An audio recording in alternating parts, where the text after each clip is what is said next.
Yung unang-una kong naramdaman sa nasakit ko ay yung mata ko. Pagka inatake na ako, sabi ng doktor, mali, pag inatake na kayo niyan, sasabayan na yan ang sakit niyo sa puso. Talagang hindi na ako makahinga pagkagabi, nanginginig ako. Meron kasi akong kantin sa Divisoria. Nalibang ba ako? Hindi ko na pinansin yung sakit ko. Nung inuwi na ako rito ng anak ko, yun na nagkaroon na ako ng ganyan, parang mahina na ako. Hindi ko pa rin pinapansin. Lagi niya akong dinadala sa doktor, hindi naman gumagaling. Pinali-laser. Isang laser, 20, isang mata. Bukol lang naramdaman ko, 2. May bukol ako sa sikmura. Sabing gano'n sa akin ng doktor, meron daw ako sa atay. Meron daw, nag-uumpisa doon sa atay ko, parang butlig. Natakot na naman ako, sabi ko nga doon sa anak ko, nung beto, ang dami ko ng sakit. May bukol pa rito sa may gilid ng suso ko. Meron pa rito sa kamay ko. Wala akong kagana-ganang kumain. Ano daw po ba yung sakit ninyo sa mata? Glaucoma daw. 50 pa lang ako, nararamdaman ko na yung sakit na ito. Kaya lang, pinagwawalang bahala ko dahil kasi kala ko ganun-ganun lang yung sakit na yun. Kaya nung tignan nga ako dito sa Manila, doktor, ang sabi, glaucoma nga yung sakit ko. Kaya sabi ko nung ganun, paano kaya maaalis, ili-laser daw. Ilang beses ako nagpa-laser hanggang sa nag-blackout na yung kaliwa kong mata. Pinatigil na nga ako nung anak ko sa paghahanap buhay. Pinagbili na yung kanting ko. Sabi niya, huwag na, umuwi na kayo sa Bulacan. Di inuwi na nga ako rito. Nararamdaman ko naman, yung kabila na naman. Parang nahahawa. Ang sabi nga ng doktor, talagang may posibilidad akong maging bulag, mabubulag. Di inisip hanggang sa nagkaroon na ako ng ano sa puso. Laging maano yung puso ko, tsaka nanunuyo na yung lalamunan ko. Bukod sa ron, may mga nararamdaman pa ako, mga high blood, nagpatingin ako sa doktor, ang sabi, mataas daw ang cholesterol, mataas ang diabetes. Hindi ko na malaman, ang dami-dami ko nang iniinom na gamot, di naman nagbabago. Paano ba kung mangyayari niyan? Yung anak kong bunso, sabi niya, kay Ben Tulfo, may narinig ako, mahusay na gamot daw yun, herbal. Ba't hindi nyo kaya subukan? Ang sabi niya yun nung ama niya, ayaw naman ng ate mo na bumili dahil baka hindi na naman totoo yan, sa ganun-ganun.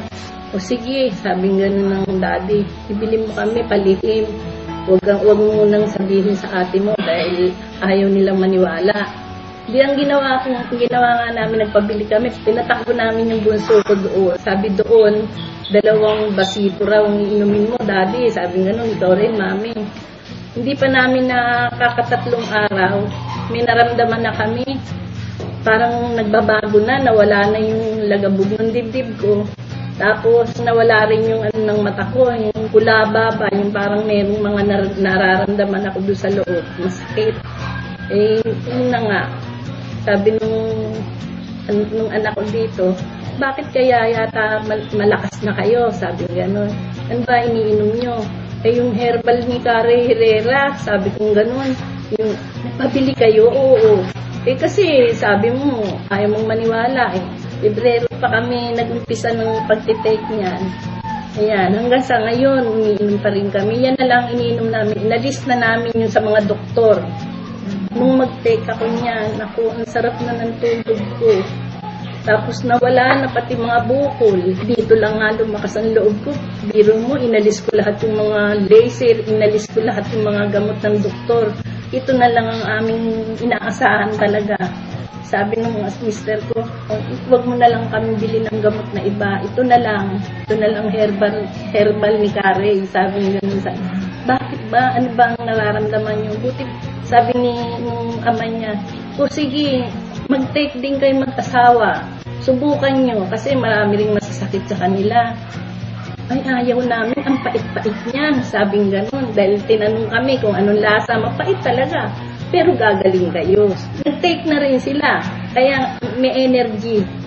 Ang lakas-lakas nila. Nawala na nga yung sa puso ko.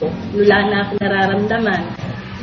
Wala na rin yung bukol ko, yung sakay ko. Kasi lagi akong dinibighay.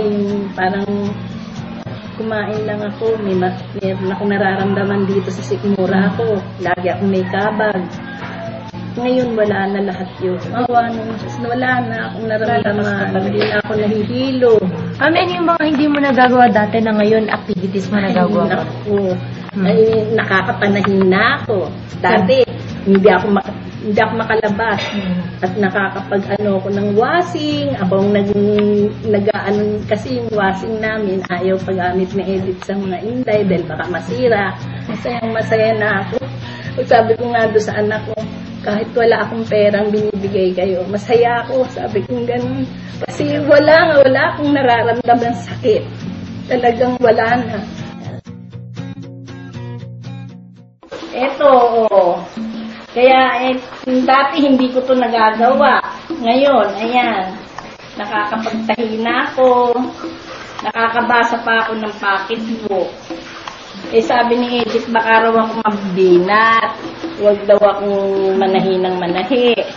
Ano ba ang gagawin ko sa buhay ko? Masayang-masaya na ako dahil gumaling ako sa herbal ni Gary. Wala naman akong dapat na katakot. Masayang-masaya na nararamdaman ko na yung paggaling ko. Wala na yung mga sakit na nararamdaman ko sa buhay. Eto, babasa-basa na lang ako ng pocketbook. Walang magawa. Nasisiyahan na ako at nakakabasa na ako. Maliwanag na sa aking mga mata ko.